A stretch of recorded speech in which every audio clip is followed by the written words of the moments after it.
Magic மாதிரி மறையுது. ஆமா bro, சென்னையிலே இதுதான் first time Dubai famous waterfalls exhibition. ஆமாங்க, வெறும் 150 ரூபா இருந்தா போதும், நீங்களும் இந்த மாதிரி செம்மையா என்ஜாய் பண்ணலாம். சில பல நாட்கள் முன்னாடி மதுரவாயில புதுசா போட்டிருக்க இந்த சம்மர் எக்ஸிபிஷனுக்கு தான் போயிருந்தேன். என்ட்ரானே துபாயோட ஃபேமஸ் இந்த வாட்டர் ஃபால்ஸ் இருக்கும். உள்ள போயிட்டீங்கன்னா வெளியே வர மனசே வராது, அவ்வளோ ஜாலியா இருந்துச்சு. எப்படி இருக்கு, என்ஜாய் பண்றீங்களா?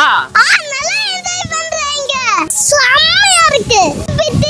திருப்பியும் வருவேன். இது மட்டும் இல்ல, அவதார், ஸ்னோ வேர்ல்ட், இது வரைக்கும் எக்ஸிபிஷன்ல பார்க்காத புது புது கேம்ஸ், ரைட்ஸ்னு எக்கச்சக்கமா இருக்கு. ஸோ என்டர்டைன்மெண்ட்க்கு பஞ்சமே இல்ல. ஃபுட் ஸ்டால்ஸும் வச்சிருக்காங்க. இந்த எக்ஸிபிஷனோட எக்ஸாக்ட் லொகேஷன், டைமிங் எல்லாம் டிஸ்கிரிப்ஷன்ல கொடுத்துருக்கேன். கண்டிப்பா நீங்களும் போய் ட்ரை பண்ணி பாருங்க, செம ஒர்த்தா இருக்கும். Until then, bye from Abdul.